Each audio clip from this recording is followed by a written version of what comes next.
Hey everybody, this is Jason with MetalFAB Games. I am joined here with Riley, one of our OTPG members, and we're going to be talking about two things today. We're going to be looking at some of the results from from events that happened this past weekend.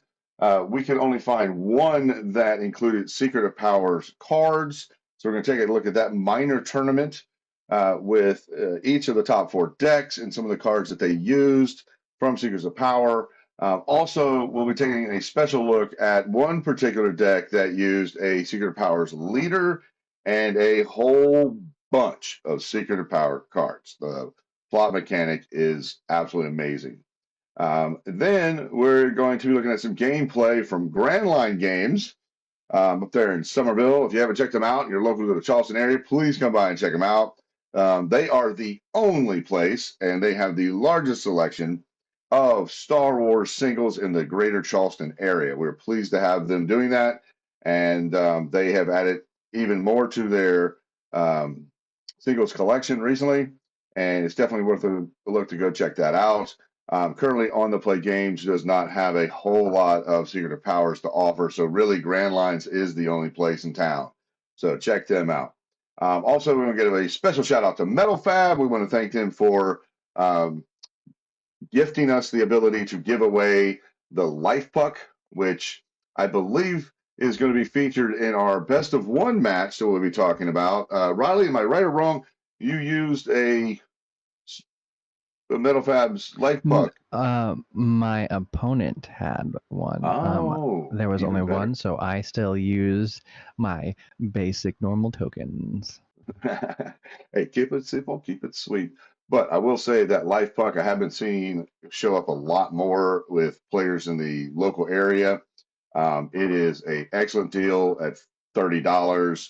You get a hard case. It's got a contoured interior to protect the Life Puck. It's rechargeable, has lots of features. Make sure you go to their website, which will be in the description if you can check that out. And there's a couple videos that show you all the different features it has. Definitely worth the time to take a look at that. With that said, Riley, introduce yourself. What is your background with Hi. games and all that kind of good stuff, or whatever you want to share with us?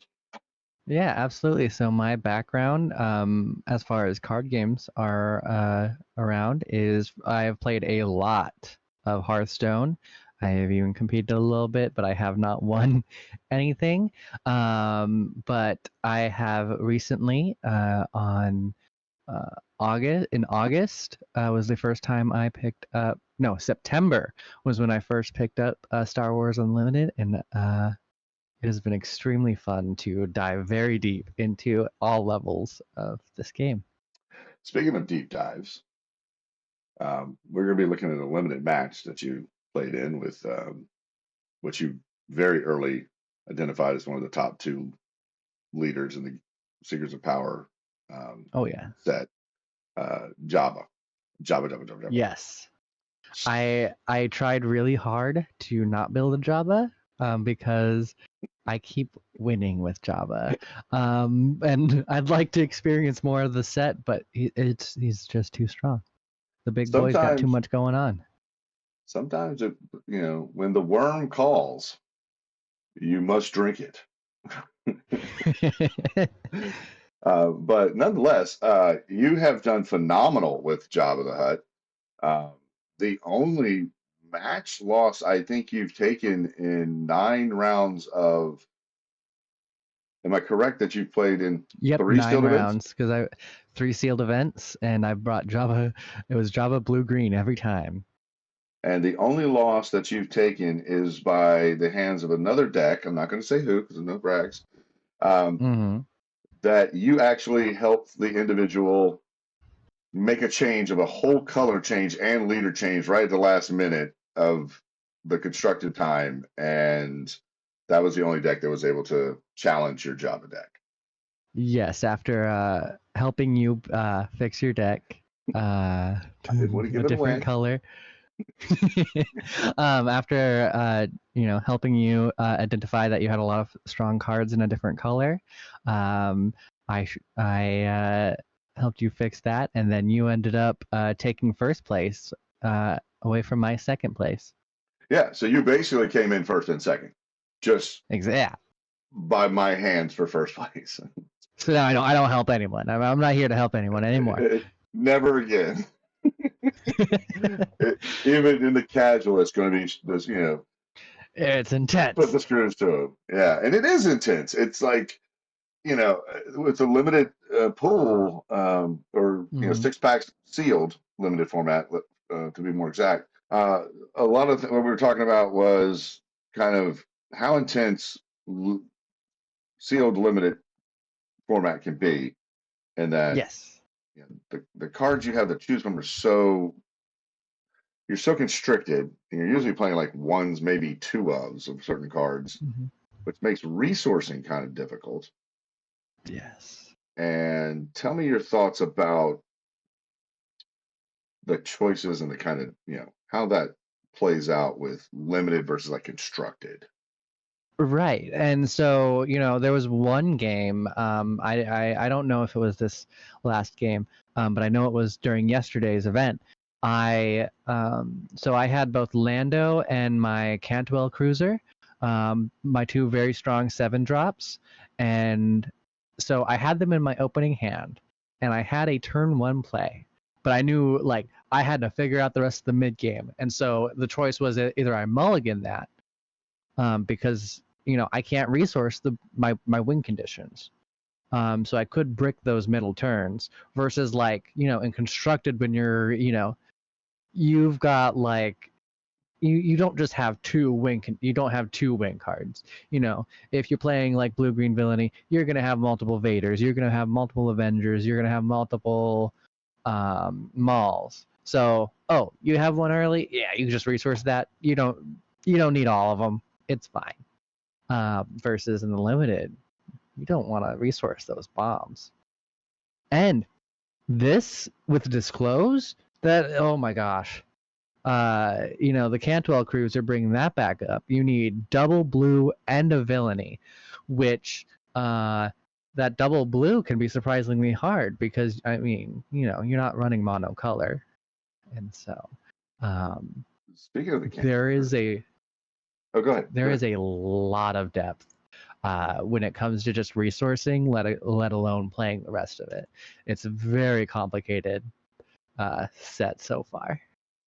Yes, the disclose, you are right, does bring a special little of intensity to that, especially at opening hand. And you've got like your big bomb or 2 big bombs, and you're going to have to, and you have like a turn 1 play, let's say. Maybe Mm-hmm. even have a turn 2 play in there.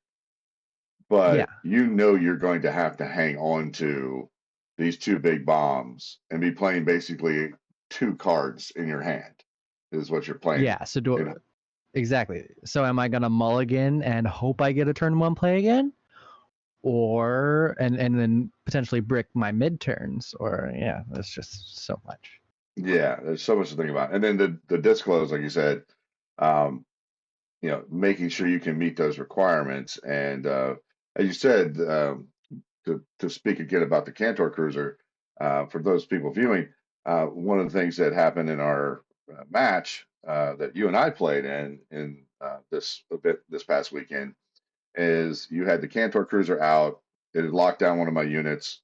I removed the abilities of the Cantor Cruiser, and we sat there kind of trying to figure out exactly how that should work. If it now can allow me to untap my unit as long as the ability's not there anymore. And we discovered what, Riley? What did you find out as we dug deep into So for win played cards like the Cantwell Arrestor Cruiser, and then like previous cards that exist like Kira, um, they have like win played and they have an aura effect type deal. So if it is not like if it is a win played aura, it then pretty much goes on to the battlefield. Which like the Cantwell Arrestor Cruiser says is like as long as it is on the field, the chosen opponent unit cannot ready if you disclose its requirement. And so that exists. You've already disclosed, you've already done the win played. As long as you did that successfully, it's happened. And so as long as that Cantwell Arrestor Cruiser stays on the board, that physical unit, it does not, it itself actually becomes blank, pretty much. So you, because the when played doesn't exist on it anymore. It's already been played.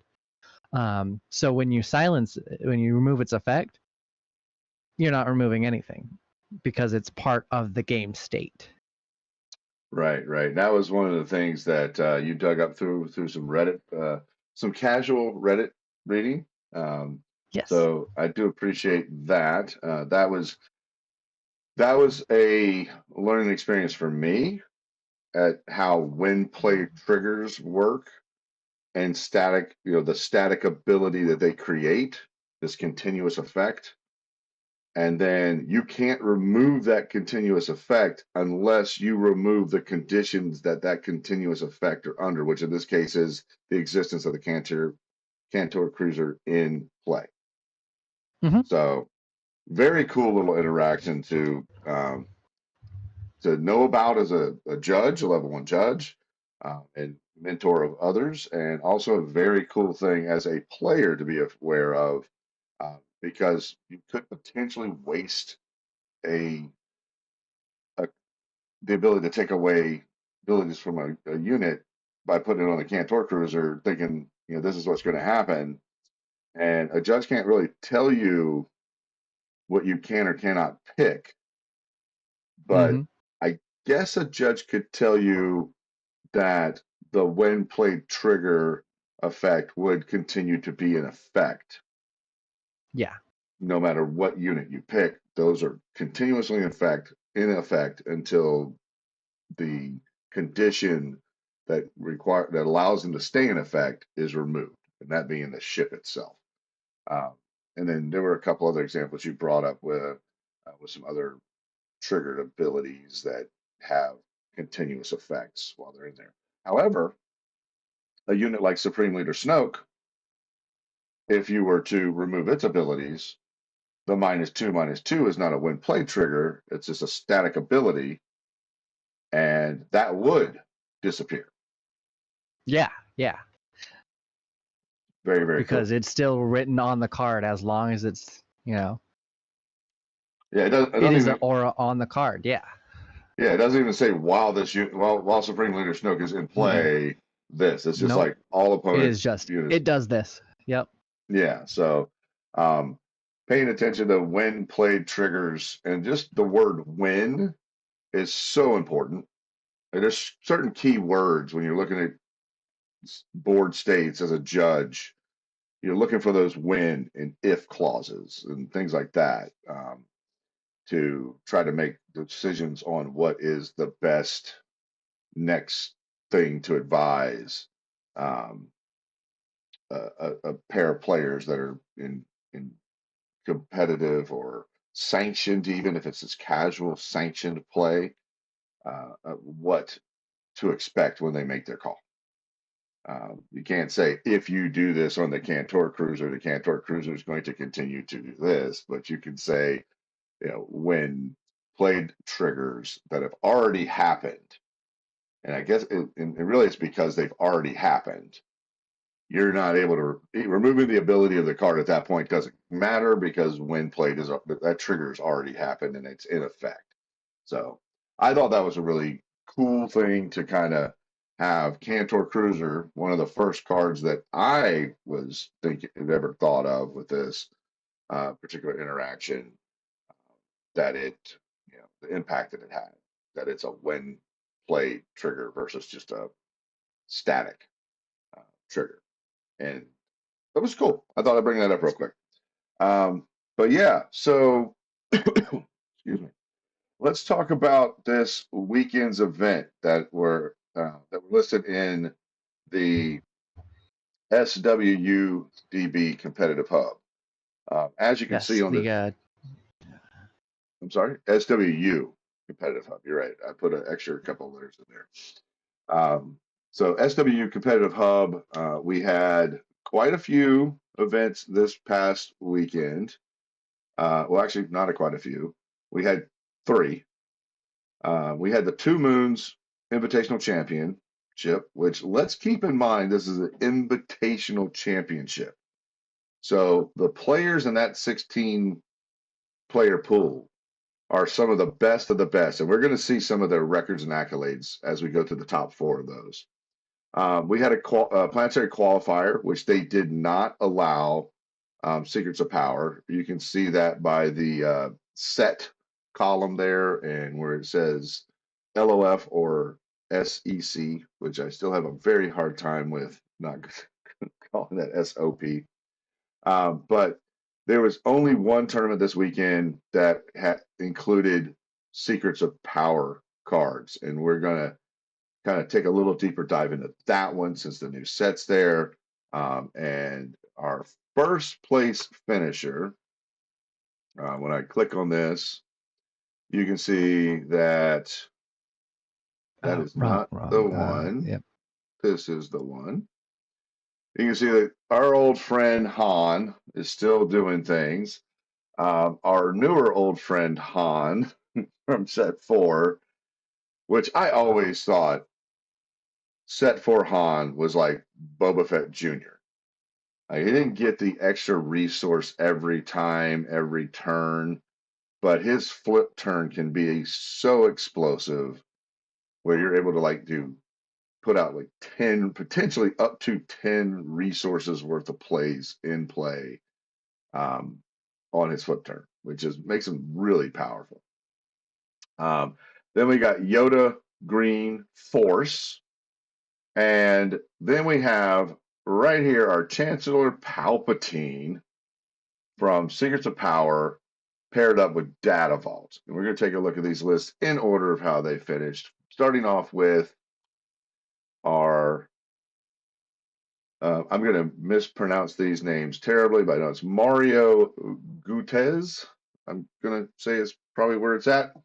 You can see here his top results are a second place in a planetary qualifier, third place in the last Two Moons Championship 2024, and 4 showdown wins. And he came up with this wonderful Han SOR data vault. And Riley, what do you see about this list from Secrets of Power, and like what catches your eye here? Yeah, so there's not too many new cards in it, but just enough to really make an impact. So first off, we have Jar Jar Binks for the already explosive flip turn. If you're not cheating out one of the 7 drops, you get to buff a guy with your plot. We have the Ebon Hawk, which just seems pretty incredible for aggro heroic, and you get a lot of your space damage in. With Han. Then we have Captain Typho, which is, I think, the second best Sentinel in the game now. Nothing's going to dethrone Chirrut for now. And then we have the Lightmaker, the 5-cost 3/4 with Raid 4 spaceship. And I think out of these new cards, it's a toss-up between the Ebon Hawk and the Lightmaker for which is the best. The reason for that is, the Ebon Hawk, it's hitting for 5 each time with its raid 2, while the Lightmaker, it's hitting for 7 each time. And with Han, you're able to cheat out those resources early. So, with all this space, there's not many space answers going around right now, and especially the new set. There's hyperspace disaster, but you dropped that Lightmaker on 4 resources. That's not going to answer it. And so.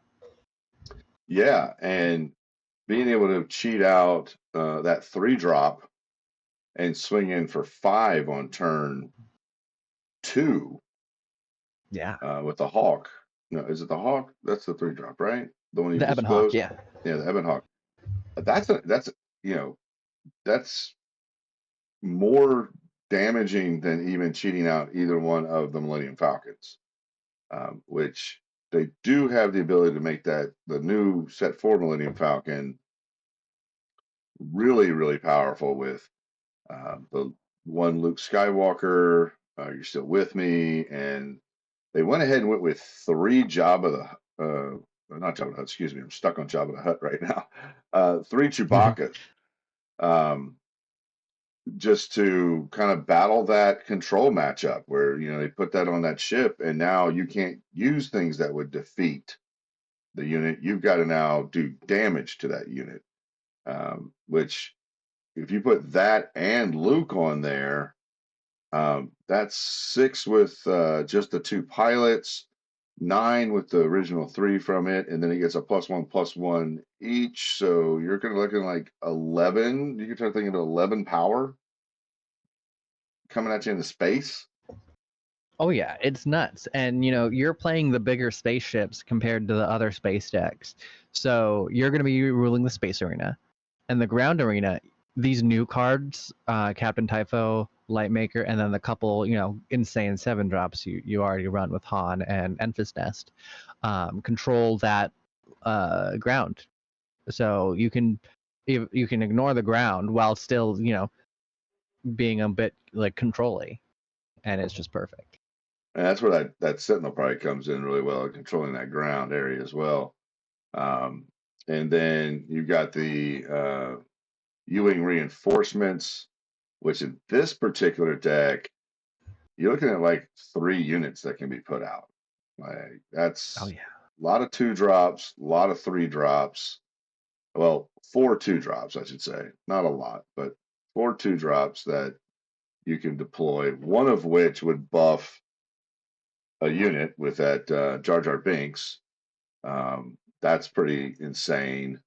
And yeah, this is just a really cool list. It just puts a little touch of the Secrets of Power into it to make what already was a very good deck even better.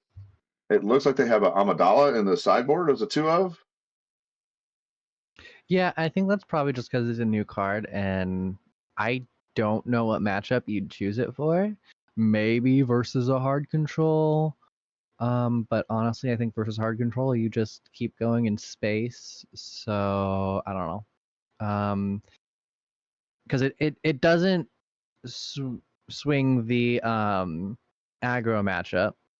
I will say I've been playing it in Ray Data Vault, and with U-wing reinforcement, it's pretty good to get that in a 2-drop. It's just a lot of value all at once. But I think it's probably just because it's a new card. It's in the sideboard. Yeah, and maybe it played a role in like mirror matches or potential mirror matches because it is kind of a Maybe. mid-range card. So that Yeah. might be a consideration there. I can't tell from my screen, and if I zoom it in or out, I'll mess up our recording here. That at the bottom row on the sideboard, that also is a ship from. Is that a set 5 or set 6 Um, space unit? Let me pull up. Well, if we're not Because I think that's sure, the That's the Tantive, right? and that's set 5, right? I feel like that's I'm set still 6. learning. That was JTL. So it jumped to Lightspeed. Um, Okay, so it's been around since set 4. Okay. yeah. So really the only there's a singleton green in the top row right in the middle. That one I think is That's a new one. that's got plot. Yes, that is the new plot card that when you have more units, that's the good anti-control card. When you have more units, your opponent can't place events Oh yeah, for that oh yeah. phase. That's like Yeah. something trade routes, right? Or something like that. Yeah, let me pull that up. It's a little blurry on this even when I zoom in, so I'm having to pull up the Yeah, the crispness of the images set. are a little tough. But we're doing the best we can, folks. Um, We do apologize as we yeah, work through this. event But command. that is, I think it's something trade routes, I believe. Trade But route taxation. there you go. And Yeah. yeah, that one on the flip turn, so they can't just like, I guess, rivals fall or something like that. Even retaliation, you have to hit the base and you kill their, the Han leader. Um, that really mitigates the concerns of what a control deck can do. And we're gonna I think be looking at a control deck here in a minute. Maybe not, but I saw one that it was a Yeah. Keurig data vault in one of the planetary qualifiers. Actually, it was pre set 6, so it still jumped. Still Legends of the Force. It had 35 events. Yeah. I think trade route taxation is going to make it where control decks are going to have to do more control with units and not lean so Yes. heavy into. Maybe we'll have Yeah, the but Java control deck. yeah, have the Java, dude. It's that the Java's unit side ability is so deadly, and the opportunities for like I kill 2 things and I lose nothing. It if you are playing a control deck, that's the kind of card you want. You want those 2 for I didn't lose anything. You know, major advantage. You might as well have made your opponent discard 2 cards out of their hand. Yeah. So I can't wait to see that with some of the oldie but goodie Sentinels that are coming out. But congratulations to Mario Gutez for winning the Two Moons Championship before he was 3rd place. Now he wears the crown. Our next deck that we looked at from the Two Moons Invitational is Han again, but now from Jump to Lightspeed, paired with Tarkin Town. Um, there's there's even less. Well, there actually is a considerable amount of plot cards at the upper end of his curve. Tell me a little bit about what you see with this list here. Right. Well, so they have the new A-Wing, the 1/2 raid one. This is just gonna go into the Han, Vader, anything that's running this yellow and 1 cost ships.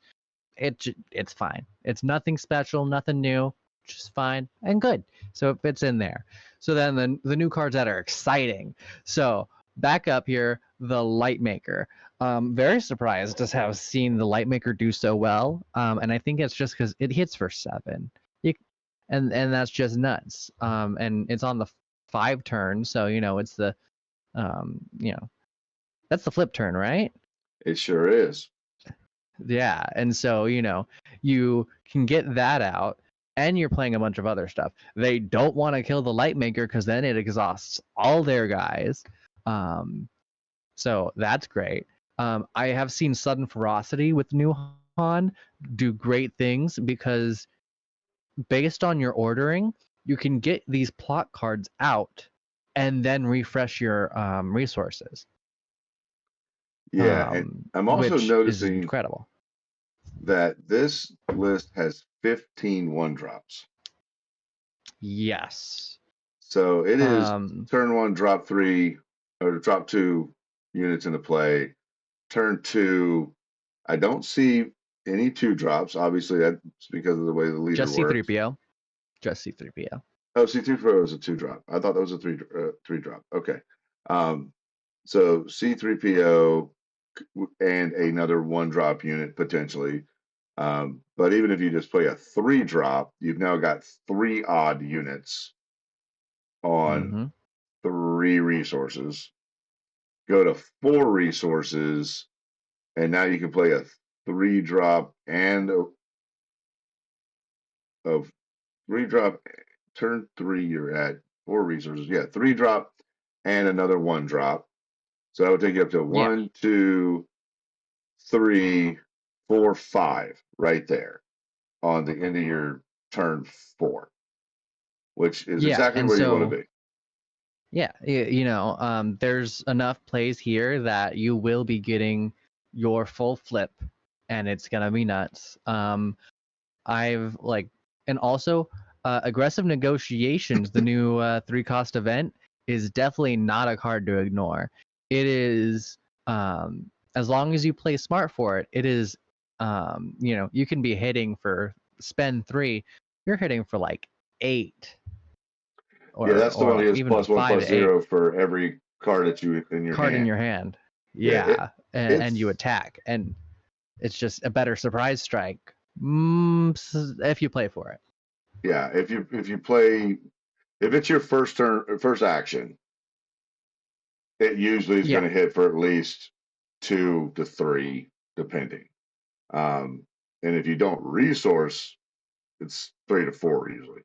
At least that's what Yeah. was happening in limited for me. I found it to be an In limited, absolute it's not blowout. as good because you can't play for it. Oh, Um, I felt like it was a blowout. oh, it's Um, still very strong. but I was also playing like a leader that um, at the times I was playing it, my leaders were able to deploy earlier. I didn't need to resource as much. The other thing I see there is the shuttle, the yellow shuttle in the 3 drop slot. It's got 3 of them. So if you play I out two mean, one you know, drops, yeah, old Vader style, you exactly. You just yeah, control space the Vader way, and I one more comment on like the amount of cards that are going to be in your hand. C-3PO and Bo Shek, they draw.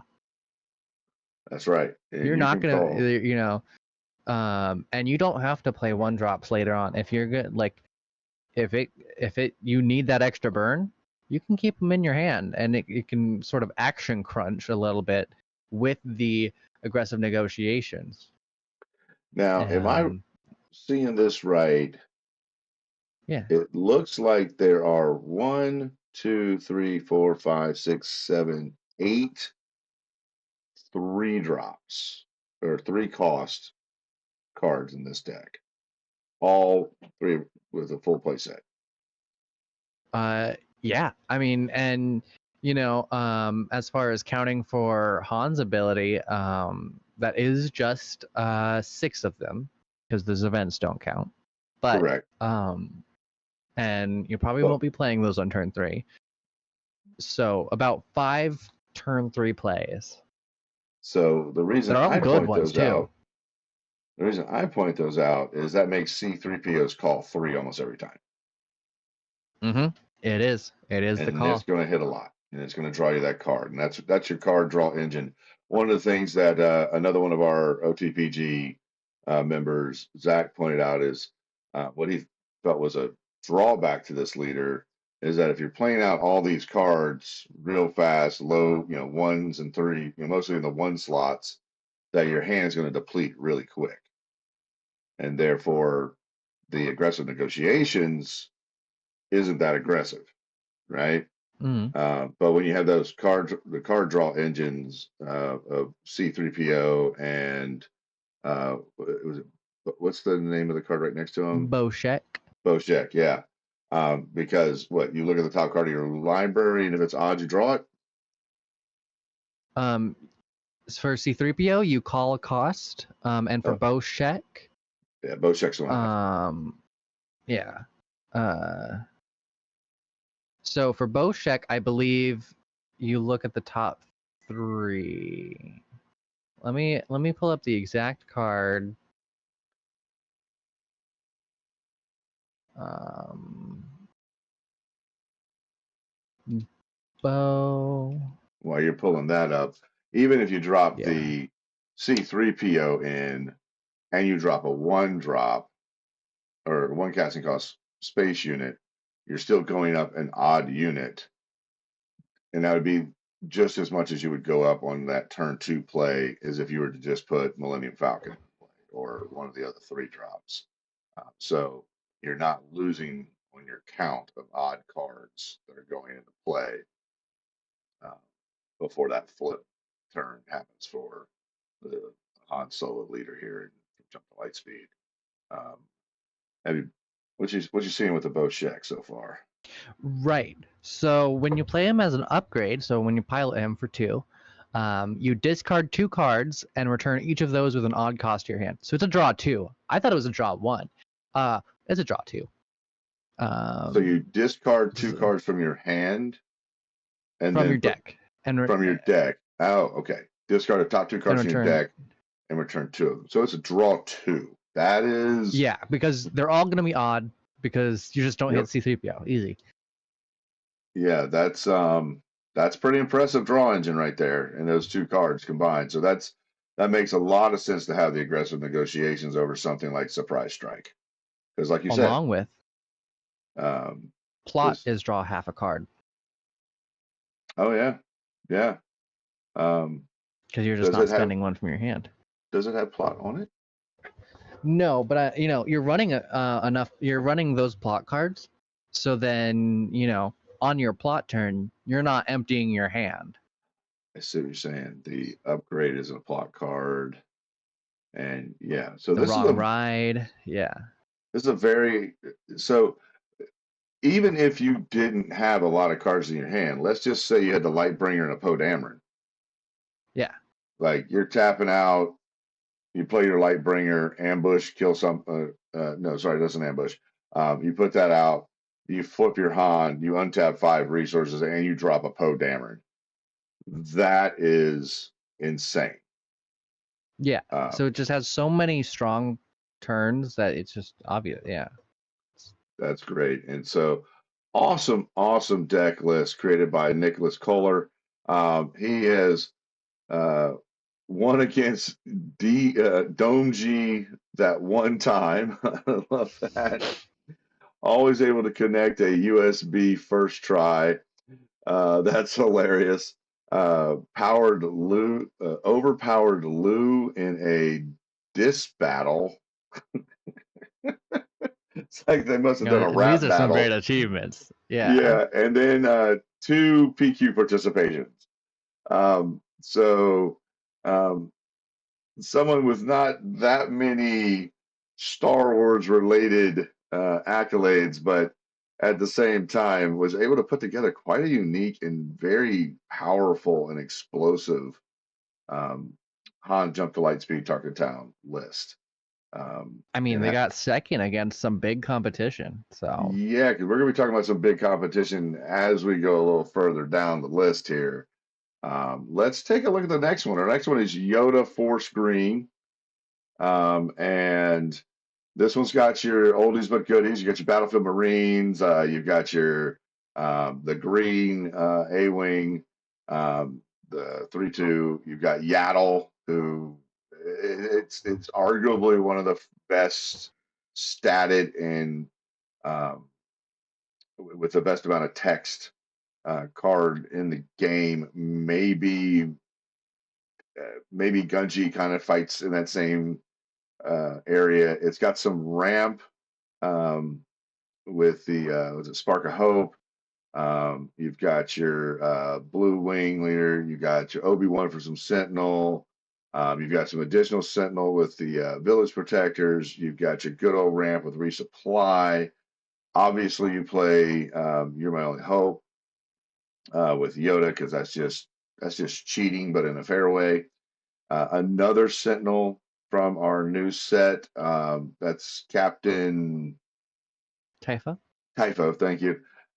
You've got some base healing. Um, you've got just a teat of removal. It's got like 5 removal cards. Clone has always been a card that I've never really loved, but we're seeing it more and more popping up as a 1 or 2 of in some decks. And then next to the clone is it Caloran Beck? Is that correct? Yep. Yeah. That card is busted. Oh Tell me yeah. your thoughts about that card.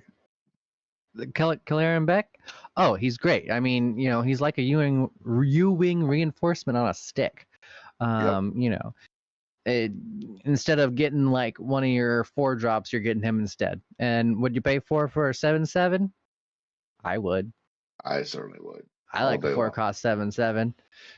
And you can So overpay to get because it's out of yeah, your discard pile. If I'm not mistaken, it's out of your discard pile. If it you're is out of your deck. It is oh, cards you have not played yet. gotcha. Yeah. All right. So but you can overpay for one of the cards that you're looking at. I think it's 7 cards you look at, right? Yes. Like he's one of those lucky 7 cards. Um, Yep. One thing I am a little bit surprised is they didn't go ahead and throw like at least 1 or 2 Ewing reinforcements in here with all these 7s that are in this list. There were a lot of these. It's a very interesting high end. it's surprising how light their high end is, only running 2 home ones. And I say only 2 because they're not just running Spark of Hope resupply. They're also running resupply carrier. That's So they're right. ramping. And like they're big ramping. So, I guess clone does some stuff.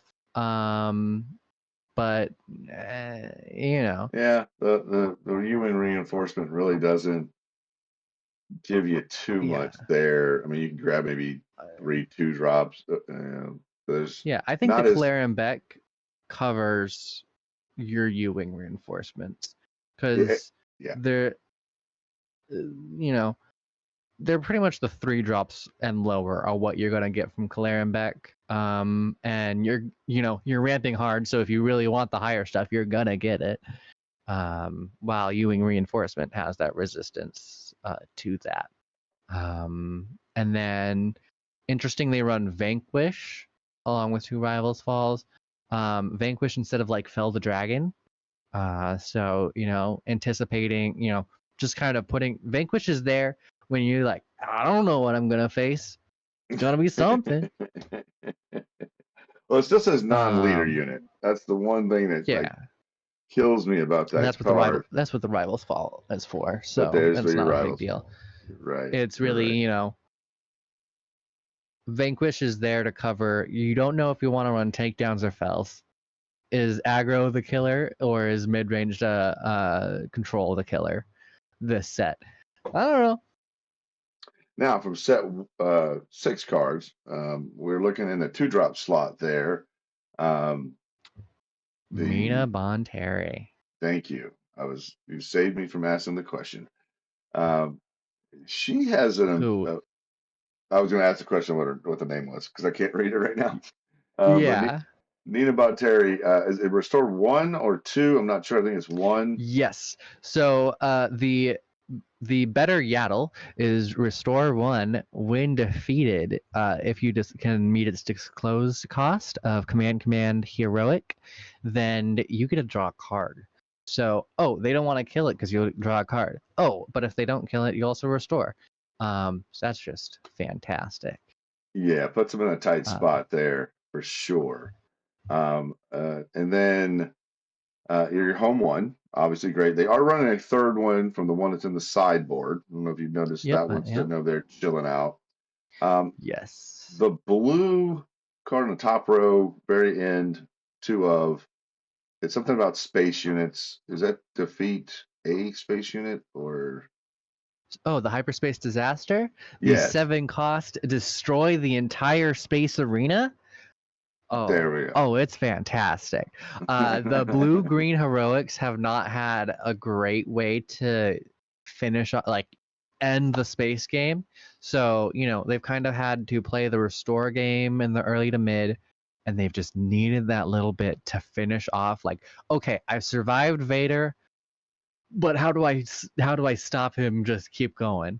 And that is exactly there. That's exactly what that's there for. And so I would probably switch this deck list around, even though it got third, to maybe even put in a third Spark of Hope.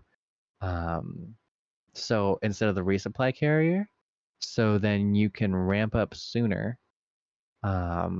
So maybe do To like a get to 3 that. of that and 2 resupply carriers because the carrier's higher on the curve. Yeah, and I change a lot of cards in this, so I might be crazy. Well, I mean, we're all a little bit crazy. The spectrum of craziness is we fall on it all somewhere. But um, again, Tim Greasy, congratulations, and you have now we're talking about someone that has some serious accolades. 6 planetary qualifier wins, not just top 8s. This Tim don't play. Um, top 4 sector qualifier in Munich, which we're going to be talking about the next person who won that Munich sector qualifier. First place in the GamesCon Land Colon, I'm going to say is the name of that. It's something. It's something European. And then first place one second place PQ, 3 top 4 PQs, and 3 top 8 PQs. So This this guy one, dominates the PQs. uh, He knows what's up. this also speaks to the thing we were talking about before we started recording, is Europe and their trans system and their ability to, like, get on a train and go 3 countries over to whatever city you want to be at in like 2.5, 3 hours. The European players have an advantage that the North American players don't, in that they have the ability to move around and get places. Yeah. So their sector qualifiers, I feel like, I mean, I know in the Americas, the best players, they get there, right? But sometimes the Yeah. best players can't like go to Portland and then turn around and go to Philly, like KTOD's Bobby Sapphire, and win Yeah, both, and right? coming up next year, I think in January, there's going to be one event in Florida and then another like in the top of South Carolina. So And that's and there, one is Saturday, one is Sunday, and you can't do both. It's just, I mean, you can't, but it's you're gonna be tired if you crazy. try. You're tired. You're gonna be so tired if you drive there and fly. Oh, it just, there's Even no with way it flying, works. like the scheduling, like Yeah. you're bound to the schedule when flights are going out. Mm-hmm. Right now, with the way the Americas are, with the government being shut down and everything, like we've got our what is the name of the people that are in the tower? The air controllers. Air traffic. Yeah. Yeah, we got them like potentially wanting to step off the job because last weekend, I believe it was said, is the first week they did not get a paycheck. Mm-hmm. These are the people that are keeping us safe in the air. So, one, I'd be a little worried about getting on a plane right now. Mm-hmm. But two, there has to be an impact on the scheduled number of flights that can be available. Mm-hmm. So even just flying is got its limitations in the Americas. Our train system is, so outdated and so behind. And then getting in a car, I think down to Tampa from the top of, from Charleston even, is somewhere in the neighborhood of like an 8 to 12 hour drive. Like Mm-hmm. it's, depending on how many times have About. to stop. About. And, that it just makes it much more difficult. So I think when we go back to the European sectors and we look at these big terms, or even the PQs, the best of the best can get there and be present and really be pushing hard into these. So I can't wait to see when the Secret of Power planetary qualifiers start popping off in Europe, what we're going to see, especially when we take a look at the next deck we're going to look at. But I'm not going to jump there just yet because I want to talk about the last card on this list, 3 of Yoda. When Oh yeah. Yoda first came out, people were like trying to sneak a 1 of, a 2 of. They were just a little bit scared of 3 of. Now, with all the ramp in this deck, getting to that 8 resources in a decent amount of time is pretty impressive. You're probably going to have the Force because you've got Luke on the curve a little bit lower. You got a lot of Force units in this deck to give you that Jedi Temple trigger to put the Force token on there. And not to mention, you've got the You're My Only Hope to cheat Yoda out even faster. Yoda can do some devastating effects when you're constantly getting the Force and then you're using like Obi-Wan, he uses a Force, right? To give a Sentinel, or is it like when you play a Force? When you play a Force unit. When you play a Force unit, yeah. So how many ways do we have to use the Force? So, to trigger the Force, I believe I only see 2. Not Unless trigger the Force, but like use the Force. yeah. So to use the Force, I believe it's just Yoda and Itinerant Warrior. Itinerant Warrior. If I'm reading this list correctly.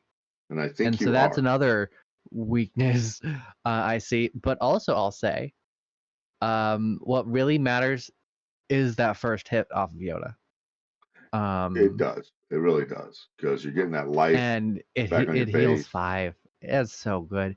And your leader will, it clears something. So, and it's a big body. They're not going to remove it. You're going to have the force. You're going to have the force come turn 8 And I resources. also see the mother as a one of out of the sideboard, which is another way to use the Yes, force, the daughter. or the daughter, excuse me. Um, terrible, terrible, terrible, terrible names. But yeah, the daughter. So that gives you another way that you can repeatedly use the force and repeatedly trigger Yoda's ability to blast Yeah. units out of the way. So really cool deck. Once again, Tim Greasy, congratulations for your third place finish in the Two Moons Invitational. Now, we had a buddy of ours, one of the OTPG aspiring ambassadors. I'm going to give him a shout out, Doug, who in the limited format was very, very um, gun ho about this next deck and leader that we're going to talk about. And that is the new Chancellor Palpatine. And I'm going to say, to his credit, that he held to his convictions. I doubted it. I was like, why? You know, you're gonna have to have like 18 to 20 plot cards. Like, it's gonna have to be kind of like a Kylo Ren-ish kind of number of plot cards. You know, like Kylo Ren using those upgrades to get the extra draw effects. You're gonna need to be really high on your plot count.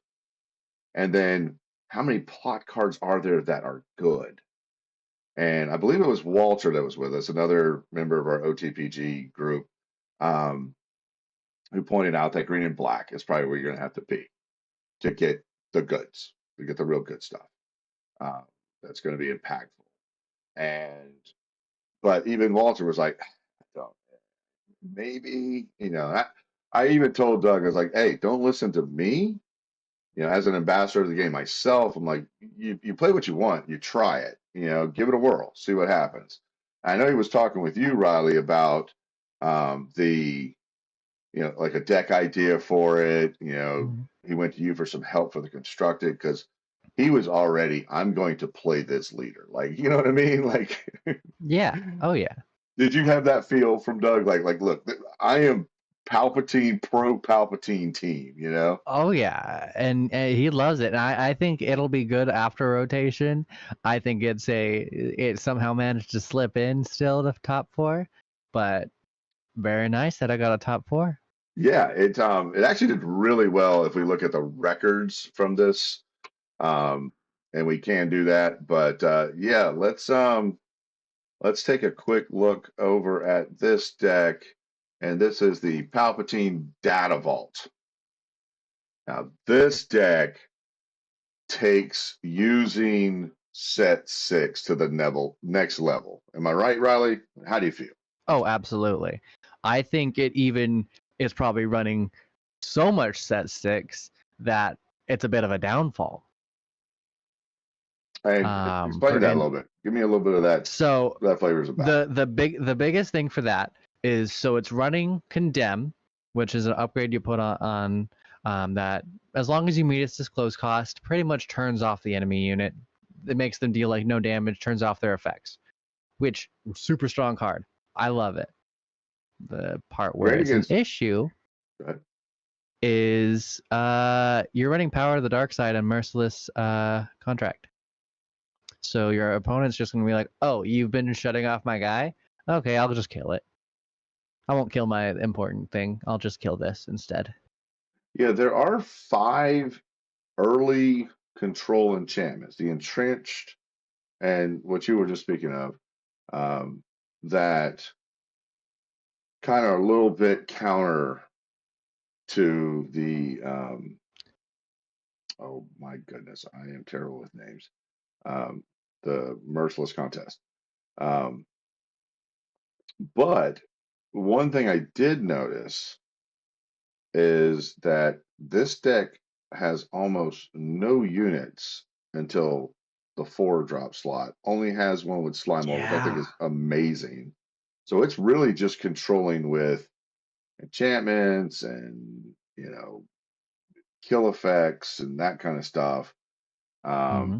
And then it gets into those 5s, and that's where it really, everything above 5 is where the powerhouse is with this deck. Now, you might be pointing out Mm-hmm. a good, you might be making a good point that this deck maybe, instead of the Merciless Contests, should be running like a Sentinel in that slot of some sort. Like maybe I know it's not a. Yeah, you either swap out the Merciless Contest or the Condemn. Depends on how you feel, which is better. I think honestly keep the Merciless Contests and get rid of the Condemns if you're gonna just say, screw it, I'm not running early minions. I am sorry. Um, I am missing where Condemn is on the list. Condemn, it is right next to Resupply and Slymore. It's the cowering Oh, yes, guy. yes, yes. Sorry. I got that. Now I'm with you. Yeah. Yeah. The Merciless Contest, I think, is the weak card in the list. When you're playing, I'm going to control your dude with an upgrade. Yeah. And Well, and so you're choosing one or the other. And like, um, I mean, I could I'm do not sure yeah. for Because one more. Condemn doesn't kill things straight up either. Oh, it has more than 6 attack. It can start hitting again. But that's, Which you're is talking very about, hard to do. I mean, even with like Luke Skywalker and Yoda, they're only attacking it as a 2 Yeah, power but unit. think about, the Annihilator and all these like top end ships if you're going against another blue green villainy. True. Wouldn't you rather just kill it? It's Yeah, already killed your absolutely. thing. You don't care. So So I think Condemn is a rotation card. fair, fair assessment there. So maybe the Condemn, maybe the Merciless Contest. One thing I do like about the Condemn, though, is like in that earlier list we were talking about that had the Chewbacca's. If I'm not Mm-hmm. mistaken, if you put Condemn on it and It they attack does. with a Chewbacca, you could then turn his abilities off, and then It's just during its attack. oh, it's only during the attack. Okay, so you are Yeah, not going to be. It's not for the rest of the phase. All right. but it Good, still pretty much turns off the minion because of the -6. good eye on the text there, Riley. Um, way to catch that. And of course, we see vigilance. Always, people are willing to pay 6 for vigilance all day long. Mm-hmm. Mm-hmm. um, and I do see only 3 overwhelming barrages. I mean, 2 overwhelming barrages instead of 3. I'm assuming that's just because they're unit light, Yep, and you have a late flip. and you do have a very late flip. But the late flip, though, kind of plays into taking a fuller advantage of the plot cards in your resource pile because you got more resources to Mm-hmm. toss all of them out there. One card that I thought was a little bit interesting was a plot card that was not included in this list is Jar Jar Binks. I felt like that would be a great card to have in this list. Another So one is Unveiled Might. So tell me about how you feel about those cards not being included. I'm very surprised on Unveiled Might to make Chancellor Palpatine really scary. I think Bonkers. Jar Jar, um, I could see why he doesn't run Jar Jar in this list. Because the late flip means that okay, that +2 is just not going to matter as much for the phase. You don't, as the game goes on, numbers start getting bigger exponentially. So you really stop caring about that +2 as much. So I can see why the stats don't really matter, but it is interesting. I need to watch like the stream of how he played this because what is he doing on his plot turn? Spending all his resources? Like spending all, like just getting a bunch of big guys out, Cad Bane, First Light, Taunt, with the Dogmatic Shock Squad, or like what? Yeah, What's because up? those are I very know he plays expensive. the Palpatine. So he's got Yeah. 7, right? So 7 resources on his flip turn, maybe 8 with a yes, ramp or something. and then it's a -3 on your first plot, so pretty much 10. 10 Yeah, so resources, pretty much. this is where he's And probably going to. so what? You're gonna play on the flip like a First Light and the Chancellor Palpatine, or Dogmatic Shock Squad and a Palpatine? Like I think honestly, he's just using it as a draw card. Like you don't care about your flip turn as much because these are all also strong on their own. You don't play them just for the flip. This is true. This is true. Like Sly Moore and the Cad Bane are both, standalone great cards. Yeah, I think everything but the Chancellor Palpatine, you're like, yep, I'll play it right now. Yeah, It's on yeah. curve, cool. And the Chancellor Palpatine So, that's creating the 2 spy tokens and Sentinels, so they're not able to attack right into yep. your leader or other, threats at that time.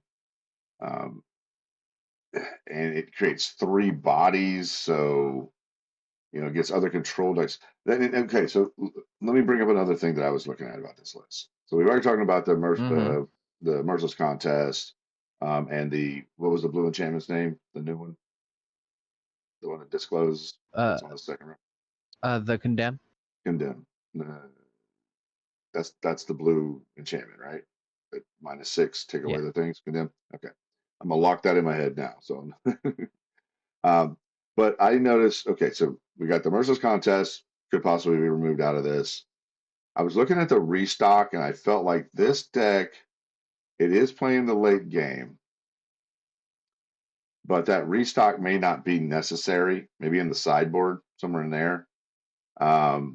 I also Mm-hmm. was looking at timely reinforcements at 3. Maybe I bringing that was down to too, 2, because a lot of his units if not already, one.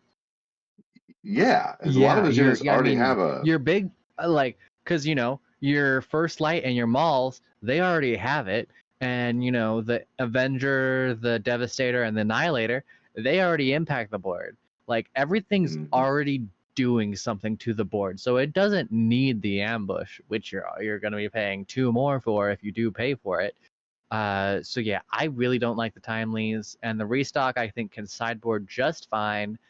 And then I'm very interested in that emergency powers. Um, That card is busted.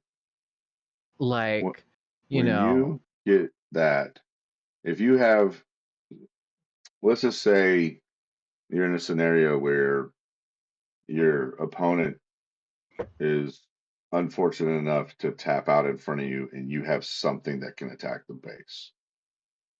And then it's you done. emergency power for like 9. You're talking about turning Maul into a 7, as a 16 powered unit going into the base. And that could be a game finisher right there. That card is Mhm. definitely a game finisher. Ever since I saw it with the spoilers, I've always thought it's not a 3 of card for sure.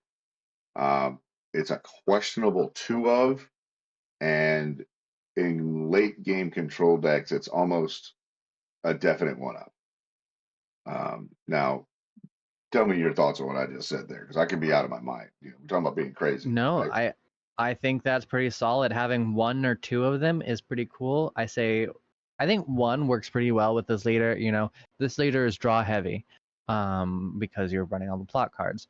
So, that'll be your finisher. Something sticks and you have tons of mana, you're just gonna play it. So you're gonna cut those restocks, cut those timely reinforcements, get your ramp back up, put another emergency powers, um, and then stick something somewhere. Maybe put in a random Axe Woves.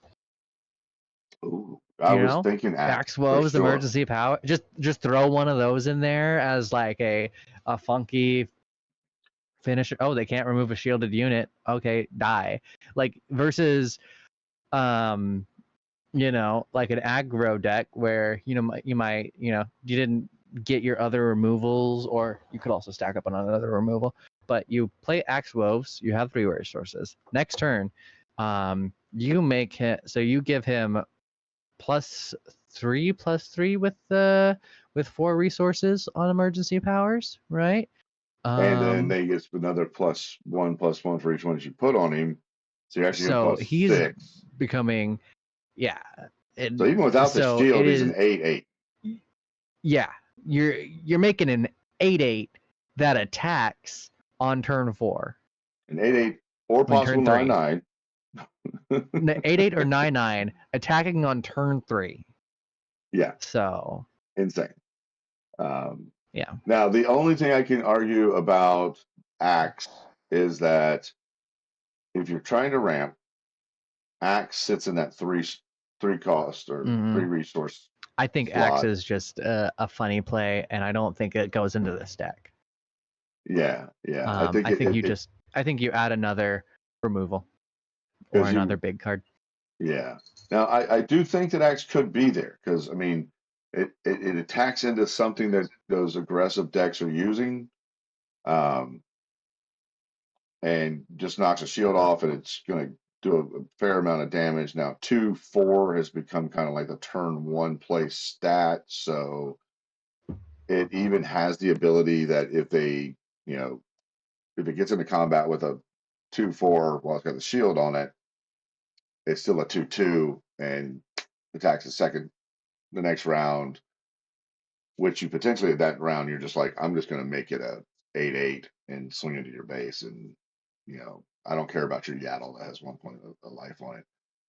And then if you over in barrage on turn 5 after that, um, yeah, that should be game over for this Oh for yeah. a deck that has this much control. Like you knock But I out 3 mean, or 4 yeah. of their units, and then now you're tacking in with an 8/8 to turn into a 10/10. And now if they haven't done something to get that axe off the board, it's done 18 points of damage to your base. That's pretty sane. So I don't know. I think you might be onto something with the axe being put in. Um, I definitely think that timely reinforcements is a little bit high on the count. Maybe 2, or like you said, 1 might be the right place. I can see where it comes in with the walkers, an immediate 6 points of life back to your base. I can see where it comes in with the Avenger. Immediately 2 things get knocked out. I can see it with the Devastator, where like, I've come in, I've stopped your your space arena, and I'm hitting you for 10 right away.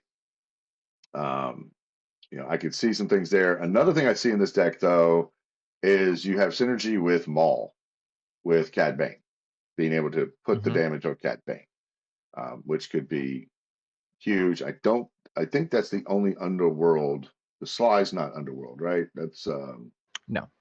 yeah. So that's the only other underworld card. Um, I do question the 3 Sentinels at I the don't. 6 drop. You need the plots. And that's just a solid. Just, I mean, Well, what do you think about 2 of those, and with some other modifications, bringing in a 2, so you'd be going up on your plot of the Unveiled Knights.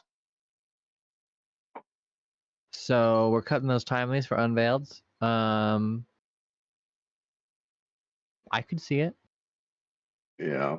I think overall there's so much room in this list to like +1, -1, +1, -1 that I think it's gonna, and a lot of these are new cards being considered too. Yeah, So this is I just think 1 week into it. I think this deck will be good after rotation. It will be. Yeah. I That's think gonna there's so many odd slots that appear from plot cards that I wonder if it will beat the other blue greens. I'm trying Like, to remember what set Resupply had a reprint. I can't remember what set it got reprinted in. I think it was in after set 4 though. If I'm correctly going. resupply. I will look that up. So if I'm correct that got a reprint, that should stay after the rotation. Super Laser Technician, unfortunately, hasn't had a reprint, so it's probably going to go. The Power Twilight Lift and Art Spark. It's resupplies going. resupply is going to be going. So a considerable amount of the ramp that this deck is relying on goes. Overwind Barrage is going to go. Unfortunately, Vigilance is going to see its way out. That's going to make me cry for a couple days. Maul's going to go. The Walker's going to go. So this deck is going to have to change considerably after rotation. But the plot cards are still there. And the bones to this. If blue-green villainy exists, I think this is like the hard control blue-green villainy. This is its path. We might be looking at the future of blue-green villainy control. Yeah. It's just it's not its day yet. Data Vault was set 4, correct? Yep, JTM. Yeah. So it's sticking around. So anybody who had bought the green Twin Suns pod for the 30-point hyperspace foiled 30-point base, unfortunately, they're still not going to be played more than likely. That because Data Vault is just totally worth the drawback that it gives you. And with Data Vault, that gives us 60 cards. So you get a lot of spice and a lot of variety there. So, Jonah Ruse, excuse me if I'm mispronouncing that last name. He has also a very good history and lots of accolades with Star Wars Unlimited. He's got a sector qualifier championship. So he won the Munich championship where the Yoda pilot had, or Yoda player, I don't know how to say it because you say pilot, you start thinking about the mechanic, had come in the top 4. He's got 1 PQ win and 6 PQ top 8s. Now, I don't know if that's just because he doesn't get as many chances to play as the other person that had all of those PQs. I'm just going to assume that's the reason why. But these are top performing players, and Jonah here is, with that Munich sector qualifier, like we were talking about with Europe, the best of the best can get there. He was taking down a field of the strongest players in the game. So that is really, really cool to see that we have a true Secrets of Power deck list here, as true as it can get. Let's look at the sideboard real quick before we move into the last bit of discussion here and Absolutely. the wrap up. What do you think about the Palpatine's return? It's nuts with Maul, and so it just brings that extra burn. And you can get other stuff back without the discount. So it just I see it in the sideboard. I'm not sure you need it at all. This is such a intense high end. Once you start seeing the Annihilator in there, you stop really caring about what other late game cards you need in. So I see it's in the sideboard. I think it's not supposed to be in the main deck. I wonder if it's even supposed to be there. I was kind of on that train of you got Maul that you're targeting to get the discount on, and then everything else you're paying regular cost for. However, I can see because it is kind of unit light, and against those control decks, it's just a way for me to a way for the player to just kind of go, all right, let me get my unit back. But at the same time, I'm like, well, if it's a unit you want to get back, why not have another Maul or another one of the ambush spaceships there that's right next to him? What is that? First Light. First Light. I knew it had something to do with light. Or even another. What's the Sentinel card that's sitting there in the sideboard? Lieutenant Charlton. I should be embarrassed of not being able to say that as much as I played that card. And then you got the Bazine Natal, another way of manipulating that hand. I see that a lot. The Bazine's interesting being off aspect. You've seen that?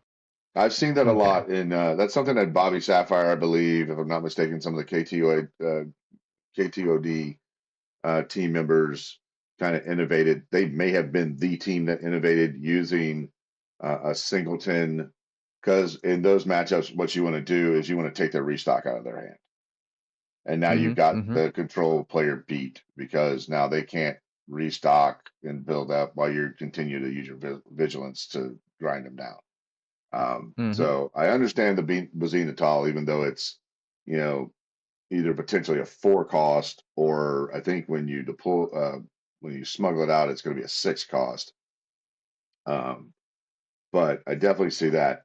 The white card right next to it, that is another set 6 card. I cannot make the name of it Yes, out or what Galen it does. Urso. That's the one Galen who removes Urso. abilities. Yes, you can name a card, and Didn't know that one. uh, as long as Galen is chilling out there, um, each non-leader card an opponent owns with that name, including those not in play, lose all abilities. So that's even you know you can name a card in their hand. You can name a card in the field. You can name Tarkin Town. You can name the leader. You Yeah. can name cards with plot that no Mm-hmm. longer can be plotted out. There's a lot of versatility with that unit, You're like, and oh, your opponent has a single answer? No. not anymore. You better have two, one for him and one for the rest of the board. But yeah, that pretty much wraps up the um, what we were looking at for the event that has been um, that started just a little while ago, or the only event that we have for Secret of Powers that we could look at from this last weekend, which I guess if you consider the fact these planetary qualifiers were scheduled ahead of time, that it makes a lot of sense that they didn't then go, okay, wait, now you can have Secrets of Power. Plus, players only had a week to get the cards.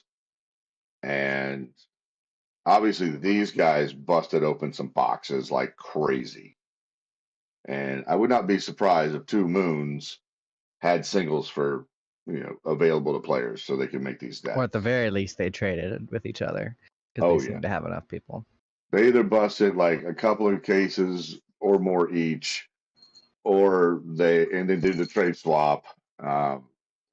Because the number of just in that Chancellor Palpatine list, the number of rare plot cards is pretty substantial. Um, the was it First Light? I think you said the Mhm. ambush card is that That's legendary, that's a I think. legendary or rare. Either way, not uncommon, not a common. Um, the Cad Bane is definitely sitting in either a legendary or rare slot. I believe the Chancellor Palpatine Everyone was running Lightmaker, like Lightmaker pretty made a much. huge hit. Like that was, if you were on the heroic side, that card was getting played. So that is Yeah. pretty impressive. So really, really cool. All right, now we've got some live gameplay that we're going to be looking at from the tables of Grandline Games. This is featuring Riley with his Jabba, the good old green, blue, black coming back, and against Zack, who Zack is going to be on the bottom of the screen as we take a look over here at this. So Zack's on the bottom, and Riley is playing from the top. You can see the Jabba there. And what's the leader that Zack is playing? Absolutely. He's playing Luthen Rael, so he's playing a red yellow versus my green blue. We're just really hitting all the diversity here of color. The full rainbow. That's how we like it. Exactly. All right. Well, we're picking it up right at the draw of the very beginning of what is a one best of one game due to the time restraints Zach had. He had other commitments. Unfortunately, he wasn't able to try to mount a comeback. I may have kind of given a spoiler there. But anyway, here we go. Yeah, and so, I tried to build a non-Java green-blue deck, but Java Unlimited has just been insane. Um, and honestly, this game had some very tight moments that I look forward to seeing here pop up. Okay. I do wish we got to play through the best of three because there was some really strong cards that you'll see being played from both sides. That's what we like. We like broken, powerful cards. Yep. At least that's what I like. Yeah. So, Uh, just starting out with resourcing. Um, and then I have the initiative right there. I'm just gonna go with a simple 2-drop here to see his hand. Nothing special. It was my turn 1 play. So he hits his turn 1 play. It's in space. Cool. Just about even. It's fine. Um, yeah. having that handed, having the knowledge of your opponent's hand though is pretty nice from that droid. Um, It is because you can, plan out your turns a bit. Here, I had to tempo out my 2/2 space unit. Normally, I really like to save it for later to get that ambush effect whenever you disclose it. Um, but, you know, I gotta hit that 2/2 with my own 2/2. two twos. Here he creates 2 spy tokens after I've already attacked. I didn't want to give up a free initiative, or else could have been smart to save it. Um, And this is so important and knowing when to claim it and when not to, especially in these control decks. Oh yeah, and plus I was thinking I wanted to trade the space units immediately, but also those spy tokens, they're juicy. They're 0 attack. So, I'm gonna hit those for free at the start here. And gobble them up while you can.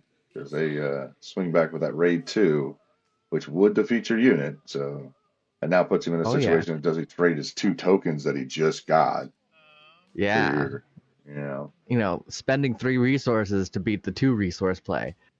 Yeah, yeah, not where you want to be as the aggressive deck. But Looks like luckily, he trades the space unit that was exactly what I wanted to happen. Like I was gonna do that on my own. He does get an extra damage to my base. But it also lets me, for free, play my Death Trooper, which will have 1 health. because if you traded the token into your droid, then you wouldn't have been able to do the 2 points of damage to the air unit, and you would have had to attack into his air unit, and he still would have been able to activate his leader's ability because he lost the token. Yeah. So Yeah, okay. honestly, what matters is that he saved the that he didn't save the Luthen trigger And there he for is a trade. finishing off your 3-3. Yep, he specifically chose the damage unit because of Java. Very smart. Attacking with 3/1 instead of the 3/2. Yeah, because you just could have come right back and killed his unit with Java just right there. Mm-hmm. I believe that's a 4 toughness unit he's got. I want to say it's 5. Is it a 5? Well, Okay. a little hard to see. But Either way, it's dead a now. 3 attack is enough to trade. I'm super happy. Our board states are completely even. Empty. Our healths are the same. And as Java, you're living large. If the mid game is still in like even.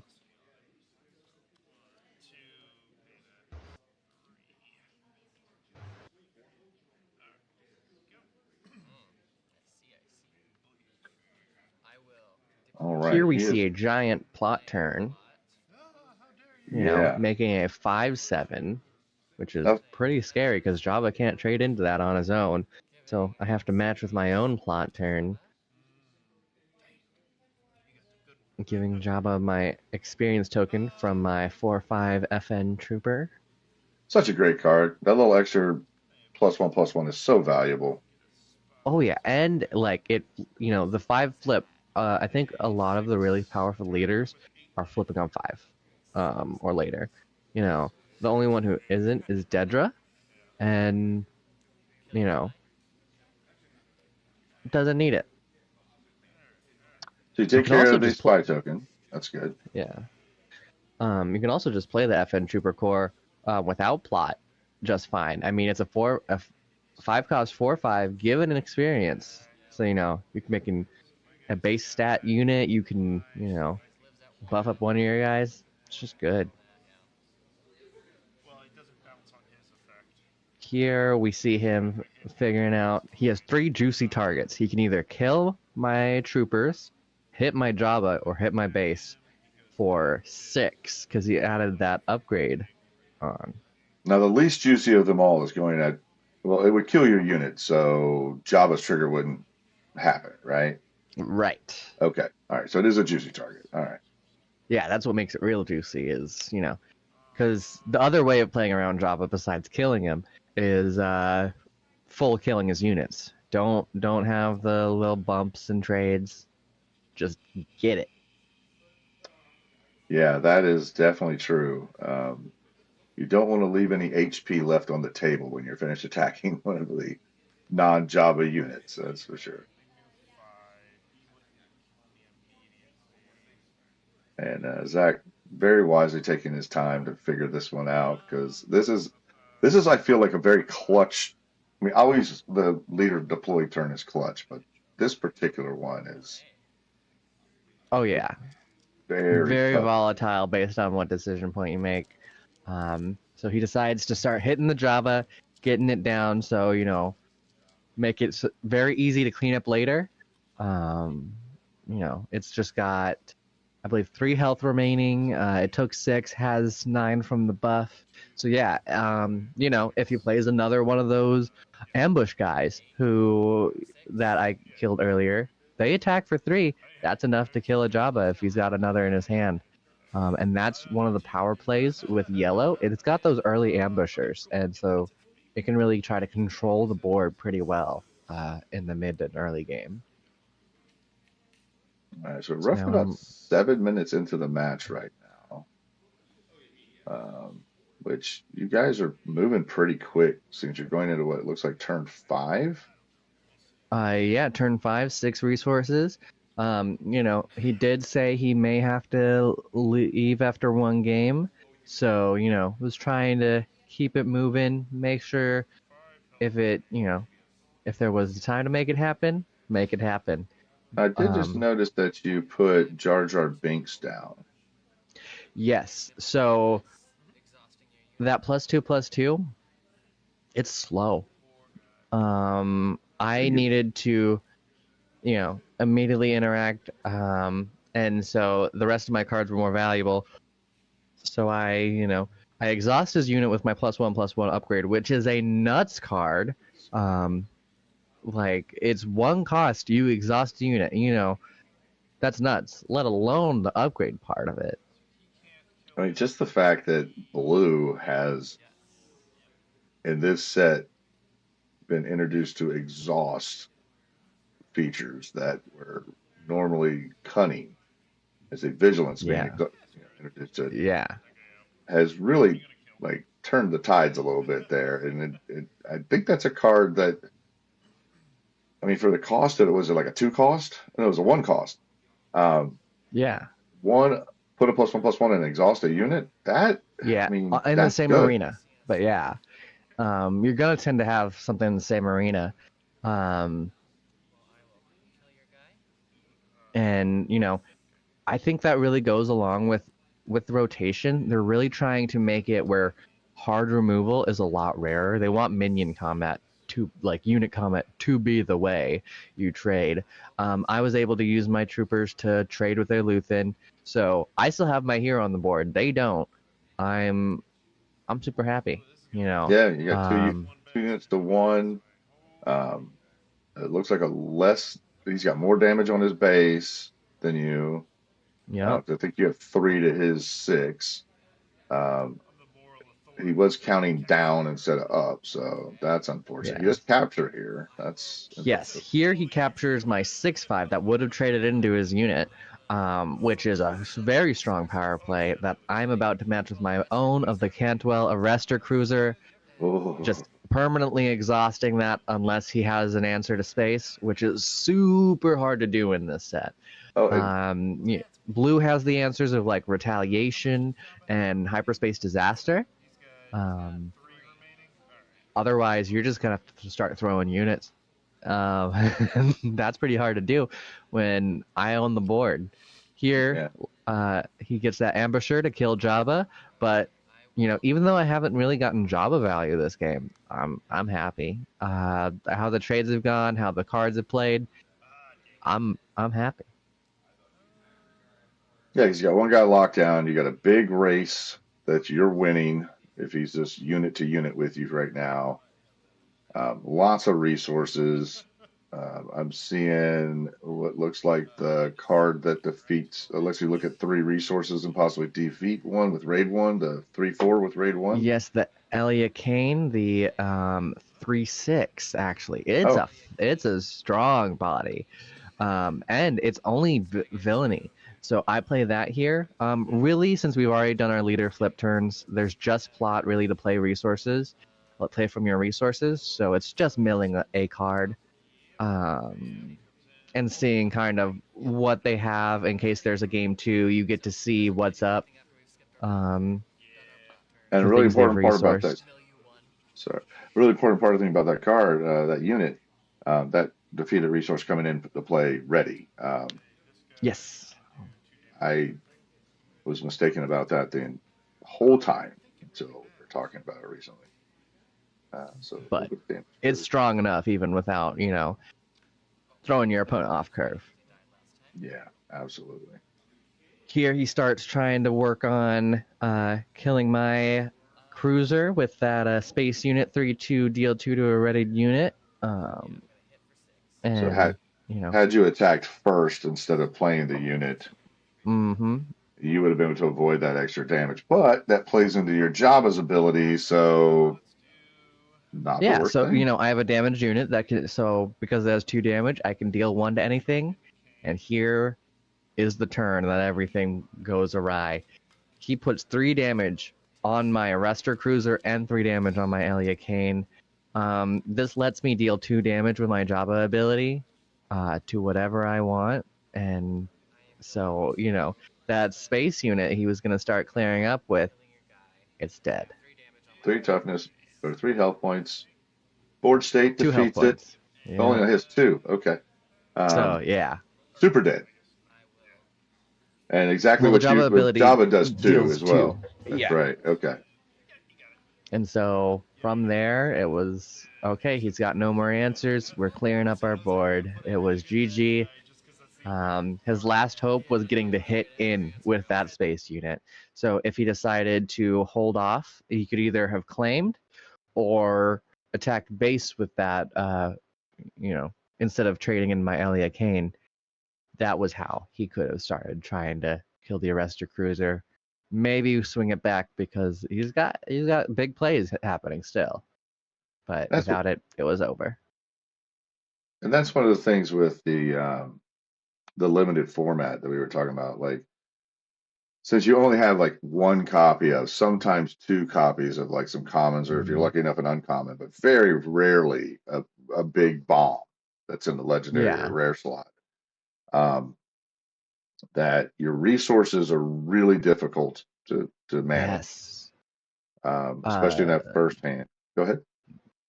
Absolutely super hard to resource.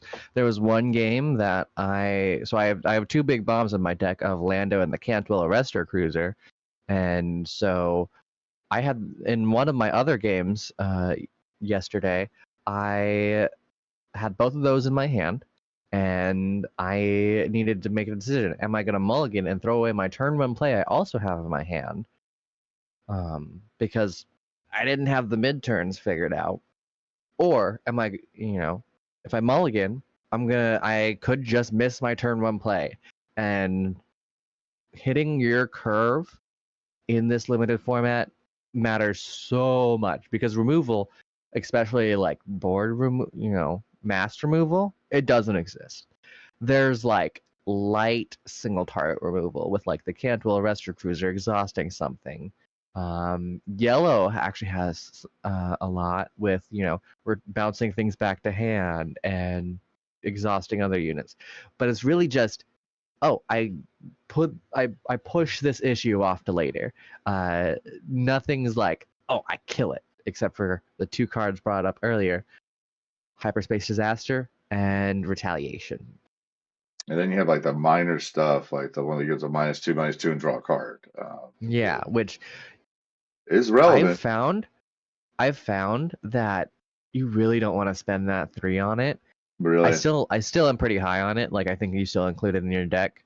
But there's a lot of times if you would just rather play something on, that costs 3. yeah. There's so many great 3-cost units Yes. that So have many 3/4s. that punch. Yeah, so many 3/4s. That yeah, you're right. The -2/-2 might give you that tempo, might give you the ability to like slow their attack on your base, or you give the ability for you to kill their unit and your unit to survive, providing that little extra advantage. And you do replace the card, but to basically take off your second turn, you better hope your first turn play was amazing. Yeah, so really it was like a turn 5, 6, 7 play Yeah, when yeah. you're Well, just combining cards. So yeah. that's awesome. It looks like moving forward, we're going to be doing some draft, hopefully, maybe for the next week or two, all depending on what the players want, of course, at all the shops, well, especially Animal House and Grandline. Also want to make the announcement that Grandline and Animal House are doing the exact prize support. So that's pack for participation, pack for win. We're going to do spend to win for carbonite packs at the end or during the 3rd round. And when OTPG has the ability to do so, we are also going to be including some additional little goodies. Usually it's been the last couple of times vouchers towards our trade-in binder, which Riley, if I'm not mistaken, in the first weekend was the big spin to win on that one. I did, and I got a lot of cards that I'm very happy with. And I still owe Zack, who we saw playing there, his son Felix. I has $35 worth of vouchers still left. He started kind of looking through things, but like we were saying, Zack had some time restraints, so we're holding that back until we get a chance to meet up again. I'm going to try to catch up with you, Zack, before Saturday because I really want your son to be able to pick cards before any other vouchers are offered out and someone else gets a chance to grab those cards. I do have the 3 cards that you guys started with put to the side so that those won't be part of what anyone could select if we offer another voucher. So that is another possible spin to win we'll be doing at those 2 shops. I just want to thank Grandline for letting us have the opportunity to record the videos. Riley, you and Zack, want to thank you both for giving me the time to set up the camera real quick and get that best of one in. And then always MetalFAB, check them out. They have great products. You saw the Life Puck on Zack's base in our video. MetalFAB has been so nice to us to allow us to give away one of those Life Pucks not too long ago. And we look forward to sharing these videos with MetalFAB so they can see the promotionals and stuff that we put out. If you do order something from MetalFAB and it is a result of a conversation with myself or anything that you saw in any of our videos, please put in a comment if you have a comment section that you can put in during your order that you heard about it from on the Play Games. That goes a long way to building the rapport that we have with the MetalFAB company, and we want to continue that. So, Riley, any last words on the set? What you think of the future for Premiere before we get to rotation? Anything like that? Yeah, I mean, I am really excited for rotation. I did get to start at the end of Legends of the Force, so I'm still really new with stuff. But just from the little bit I've played, I think there's going to be a whole lot more opening with rotation. I think the current set, it's not going to be that much different from last set. There's definitely some cards you're slotting in. Like we saw when we earlier went over all those decks that won in the 16-man invitational. Yeah, the 2 Moon. Yeah. So you know, some things will fit in, but I think it's gonna still be exciting. It's a very complicated set, and I love that. Yeah, this has been very fun. Yeah, absolutely. Look for more content from On the Play Games through our YouTube channel. We're going to be starting some Twitch streaming here soon. We've been working on that. We're doing content on Magic the Gathering and also the new Riftbound League of Legends game, which has been super fun. And of course, always Star Wars. Um, it has been an absolute pleasure to have you with us, Riley. And this is On the Play Games. Myself, Killian, saying thank you. And wherever you are, have a great one.